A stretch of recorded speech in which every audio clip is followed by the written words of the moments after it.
You wake up. The room is dark. The clock on the nightstand says 2:14 a.m. You've been asleep for maybe 3 hours. And now, for the third night in a row, you're walking to the bathroom again. You tell yourself it's your age. Maybe you drank too much water before bed. Maybe it's your prostate. Maybe it's just one of those things that happens when you get older. But here's what I need you to hear tonight. What you just described, that 2 a.m. bathroom trip, it may have nothing to do with your bladder, nothing to do with your prostate, and everything to do with your heart. I've been practicing cardiology for over a decade, and I can tell you, this is one of the most misread warning signs I see in patients over 60. People ignore it for months, sometimes years, and by the time they connect the dots, the heart has been quietly struggling far longer than anyone realized. So stay with me, because what I'm about to share with you could genuinely change how you think about something you've been brushing off every single night. Let's start with something many of my patients in Florida and Arizona tell me when they first come in. They say, "Doctor, I've been getting up 2-3 times a night to use the bathroom. My urologist checked everything, said it looked fine, so I figured it was just getting older."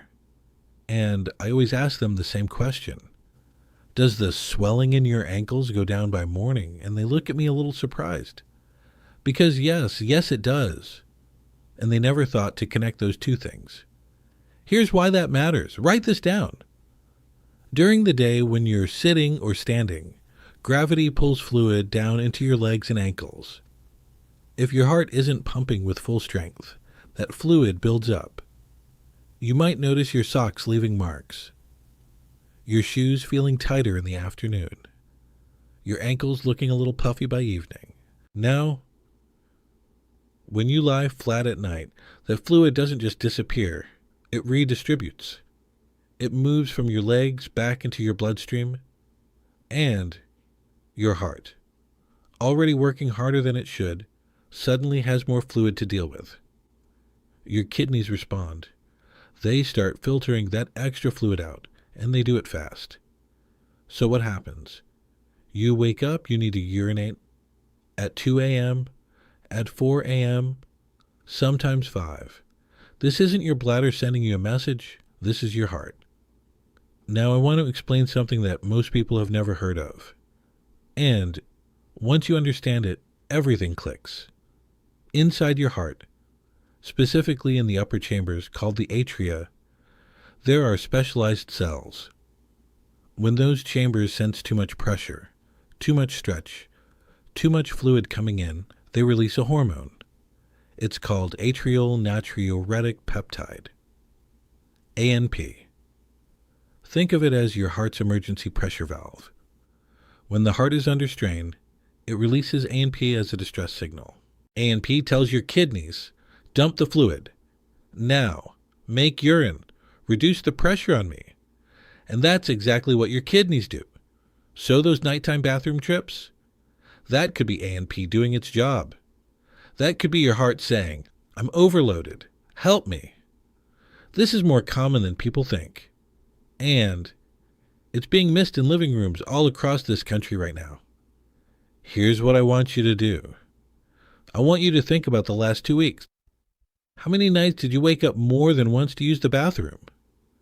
And when you woke up, did you feel a little short of breath? Did it take a few minutes to feel completely normal? Did you notice you were sleeping with more pillows than you used to because lying flat felt uncomfortable? These are not random complaints. These are a pattern. And in cardiology, we call this pattern the early signature of heart failure. Now, I need to be clear with you here, because that phrase sounds frightening, and I don't want you to panic. Heart failure does not mean your heart has stopped. It does not mean you are about to have a heart attack. It means your heart is not pumping as efficiently as it should be. It's working, but it's struggling. And when we catch this early, we have very good options. The problem is that most people don't catch it early because the signs look like other things. Because doctors who aren't cardiologists sometimes focus only on the bladder or prostate. Because Medicare wellness visits don't always include the right questions, and because people over 60 in this country have been taught to accept discomfort as normal aging. It is not always normal. Let me walk you through the full picture of what this looks like in a real patient. I had a patient, I'll call him Robert, 68 years old, retired, living in Scottsdale. He came in not because of his heart, but because his wife made him. She noticed he was getting up 4 times a night. He was exhausted during the day. He'd fallen asleep twice watching the news, which he said was just boring TV. He thought he needed a sleep study. When I examined him, his ankles had pitting edema. That's when you press your finger into the ankle and the indent stays. His lungs had mild fluid. His BNP levels, that's B-type natriuretic peptide, another heart stress marker, were significantly elevated. Robert had heart failure. Stage B, early enough to treat very effectively. Early enough that with medication, dietary changes, and monitoring, his quality of life barely changed. But here's what I'll never forget. He looked at me and said, "I thought I just needed a better mattress." He had been waking up 3 to 4 times a night for 8 months. 8 months. And he adapted to it. Accepted it. Please don't be Robert before he came in. Be Robert after. Now let me give you the specific signs to watch for, and be honest with yourself as I go through this list. First, nighttime urination 2 or more times, especially if this is new, or if it's gotten worse over the past few months. 1 time might be nothing. 2 or more times regularly is worth paying attention to. Second, ankle swelling that appears during the day and improves by morning. This is the fluid redistribution pattern I described. The swelling goes down because you were lying flat. It looks like your body fixed itself, but it will come back tomorrow afternoon. Third, feeling short of breath when you lie flat. This is called orthopnea. You may have started propping yourself up with 2 or 3 pillows without even consciously deciding to. Your body found a way to breathe easier. That's your heart telling you something. Fourth, unexplained fatigue. Not sleepiness from a bad night. A deeper tiredness, a heaviness. Feeling like your energy just isn't there even after a full night of sleep. Whatever that looks like for you now. Fifth, a persistent cough at night, especially if it produces a little mucus or happens when you lie down. Fluid in the lungs triggers a cough reflex. This is one that gets attributed to postnasal drip, allergies, or just a tickle, and it goes ignored for months. This is critical. If you have 2 or more of these signs right now this week, please make an appointment with your doctor before this video ends. Not next month. This week. Tell them you want your BNP levels checked. Tell them you want an echocardiogram. Those 2 tests can tell a cardiologist exactly how well your heart is functioning. Here's what many people miss when they go in. They say, "I've been tired." They say, "I'm urinating at night."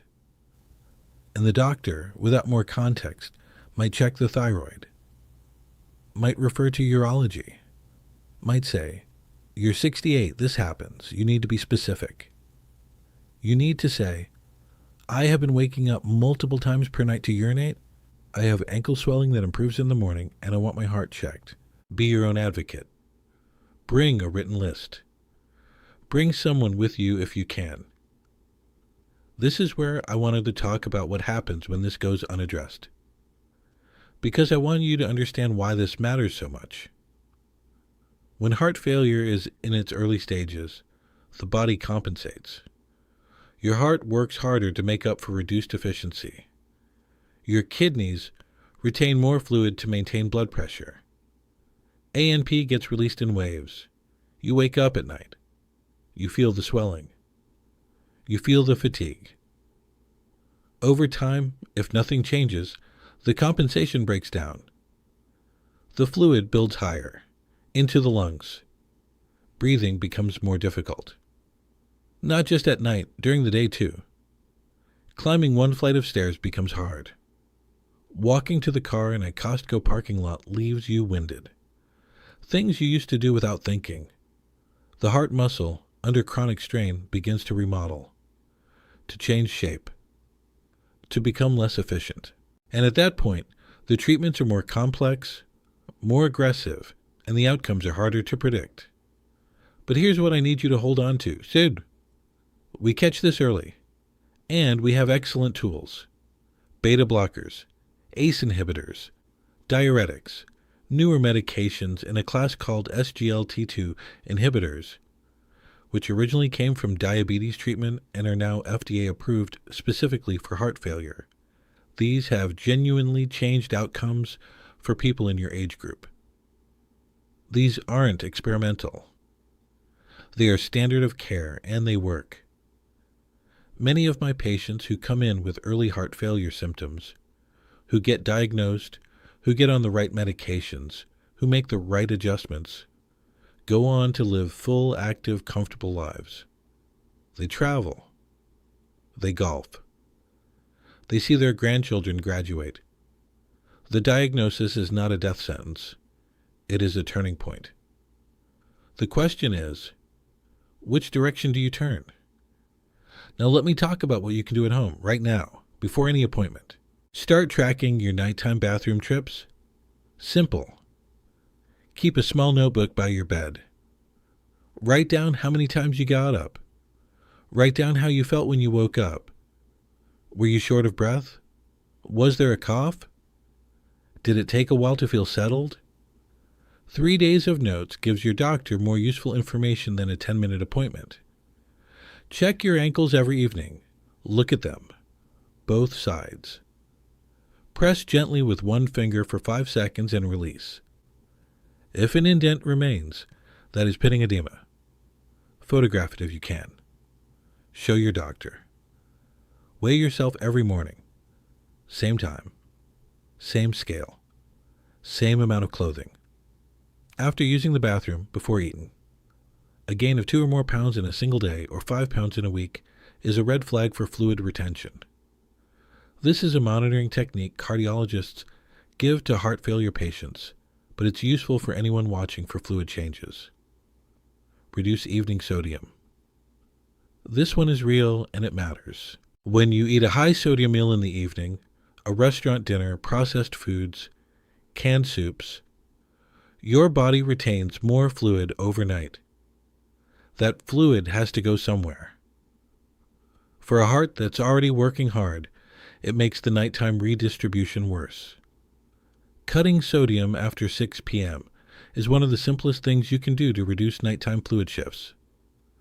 Be cautious with over-the-counter products. Some supplements and medications available at Walmart or Costco, including NSAIDs like ibuprofen, naproxen, certain antihistamines, and some herbal supplements marketed for prostate health, can worsen fluid retention and put extra strain on the cardiovascular system. Always check with your doctor before adding anything new, especially if you're already on heart or blood pressure medication. Monitor your blood pressure at home. If you have a cuff, use it. The ideal time is morning before medication, after sitting quietly for 5 minutes. Take 2 readings, 1 minute apart, and record both. Target for most seniors is below 130/80, though your doctor may have a specific target for you based on your history.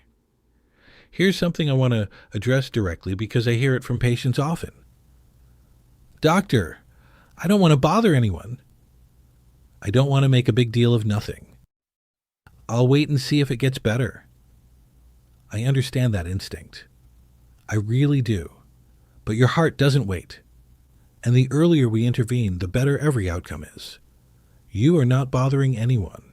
You are doing exactly what a responsible adult does, paying attention to your body and acting on what it's telling you.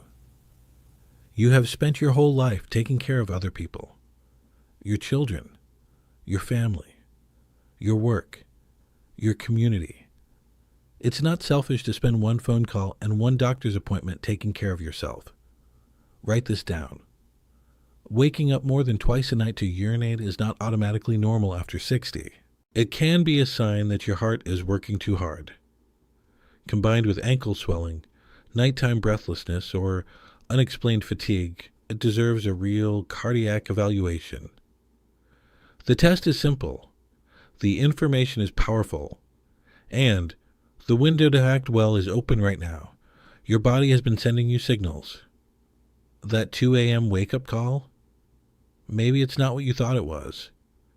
Maybe it's your heart asking you to pay attention. Listen to it. If this video gave you something new to think about, something that made you look at a symptom differently, please subscribe. Because there's a lot more your body is trying to tell you. And we're going to go through it together, one video at a time. The next video I want you to watch is about a morning symptom that almost every senior experiences, and almost none of them connect to blood pressure. I have linked it for you right here. Take care of your heart.